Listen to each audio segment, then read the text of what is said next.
कि जनरल रावत की परिस्थिति जो है वो बेहतर हो, लेकिन इस वक्त ऐसी कोई स्थिति नहीं बनी जिसके बारे में इमीडिएटली देश को बताने की जरूरत हो, और इसीलिए शायद कल तक का इंतजार किया जा रहा है।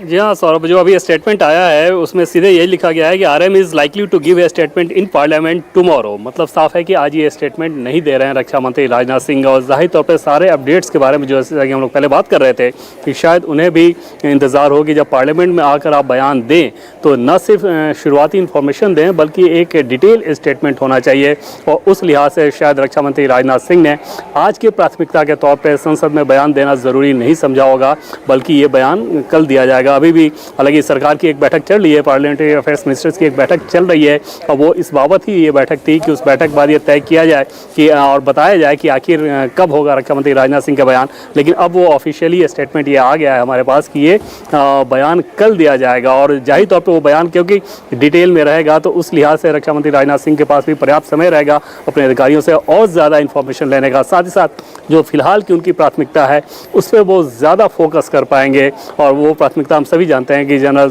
CDS बिपिन रावत की सेहत को लेकर है, और उस लिहाज से आज का सारा फोकस रक्षा मंत्री राजनाथ सिंह का भी उसी चीज़ पर केंद्रित रहेगा। कल दोपहर में 12 बजे के बाद ये स्टेटमेंट कभी भी दिया जा सकता है रक्षा मंत्री राजनाथ सिंह के द्वारा। तो बड़ी खबर एक बार फिर से हम बता दें कि आज रक्षा मंत्री इस पर बयान नहीं देंगे संसद में, कल हो सकता है कि उनका कोई स्टेटमेंट हो। इस वक्त जैसा कि देवेंद्र बता रहे थे, सबकी कोशिशें इसी ओर हैं कि वेलिंगटन हॉस्पिटल में जहां पर जनरल रावत भर्ती हैं उनको अच्छे से अच्छा उपचार मिल पाए और उनकी स्थिति बेहतर हो, जिसके बारे में अभी तक की खबरें यही हैं कि बहुत अच्छी परिस्थिति नहीं है, गंभीर हालत है उनकी, नाजुक परिस्थिति बनी हुई है। 14 लोग इस हेलीकॉप्टर में सवार थे, 11 की मृत्यु हो चुकी है, 3 लोगों का उपचार इस वक्त वेलिंगटन मिलिट्री हॉस्पिटल में चल रहा है। तो चूंकि इस वक्त ये परिस्थिति ऐसी है कि दुर्घटना के कारण दुर्घटना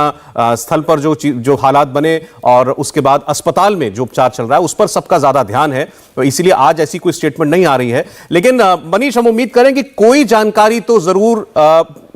चाहे सेना की तरफ से, रक्षा मंत्रालय की तरफ से, भले ही राजनाथ सिंह आज नहीं बोलेंगे लेकिन कुछ इंफॉर्मेशन जरूर शेयर होगी आज। इतना तो बताया जाए कि जिन लोगों की मृत्यु हुई है उनकी पहचान किस किस के तौर पर हुई है। सौरभ, ये ऑफिशियल जानकारी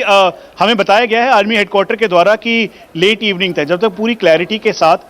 जिन जिन की इसमें मृत्यु हुई है या कैजुअल्टीज जो हैं उनके बारे में, उसके अलावा जो बाकी की स्थिति है उसके बारे में अब से कुछ देर बाद, करीबन 2 से 3 घंटे का वक्त, जब पूरी क्लैरिटी हो जाएगी, यानी एयर चीफ खुद वहां पे पहुंच जाएंगे, उसके बाद ही ये पूरी जानकारी आएगी और ऑफिशियली इसको बताया जाएगा। दूसरी बात, आर्मी चीफ के पास ये पूरी डिटेल है, और हमें जो बताया गया मिलिट्री हॉस्पिटल के द्वारा या फिर वेलिंगटन के द्वारा, या खासतौर पर जो वहां पे इस समय ऑन ग्राउंड ऑफिसर्स हैं उनके द्वारा, कि एक लेफ्टिनेंट जनरल रैंक ऑफिसर ने ये पूरी ब्रीफिंग आर्मी हेडक्वार्टर में दी और आर्मी चीफ को ये पूरी जानकारी है, और यही सीक्वेंसिंग अभी की सिचुएशन यानी सीक्वेंस के हिसाब से उन्होंने यही जानकारी रक्षा मंत्री को दी है और साथ में डिफेंस सेक्रेटरी को भी बताया है। तो ये सिचुएशन पूरी बता दी गई है, यानी जो इस समय खाका है पूरा, यानी एक्सीडेंट के बाद पोस्ट एक्सीडेंट एनालिसिस जो है वो कर लिया गया है। हालांकि कोर्ट ऑफ इंक्वायरी जरूर इशू की गई है कि आगे क्या होता है, लेकिन जो पूरा एक खाका है वो तैयार हो चुका है और इसीलिए वो जानकारी रक्षा मंत्री को दी गई है। अब इंपॉर्टेंट बात यह भी है कि इसमें कैजुअल्टीज कौन कौन है, और इस समय चीफ ऑफ डिफेंस स्टाफ, जो देश के पहले चीफ ऑफ डिफेंस स्टाफ है, उनकी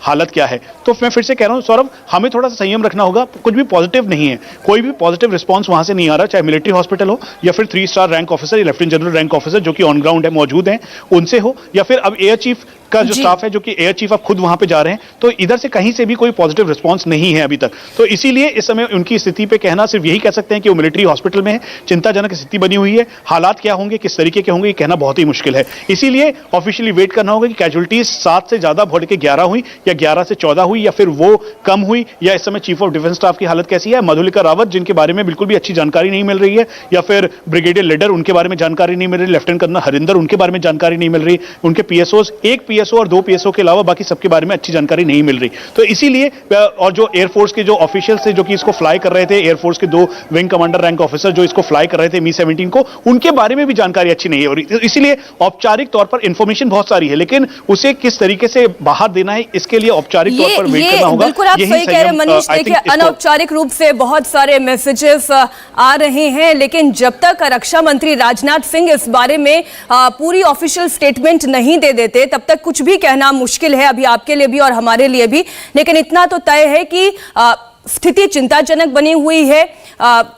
खुश करने वाली या राहत देने वाली फिलहाल ऐसी कोई जानकारी नहीं मिल पाई है। मनीष, हम थोड़ा सीडीएस जनरल बिपिन रावत के बारे में बात करते हैं। चूंकि कई बार आप लोगों की मुलाकात हुई होगी, जितने भी डिफेंस के कार्यक्रम होते हैं, तीनों सेनाओं के बीच में कोऑर्डिनेशन के लिए वो कितने माहिर थे, रणनीति बनाने में कितने माहिर हैं वो, इसके लिए वो लगातार जाने जाते रहे हैं। आप उनके बारे में थोड़ी जानकारी दें, किस तरीके का उनका व्यक्तित्व है?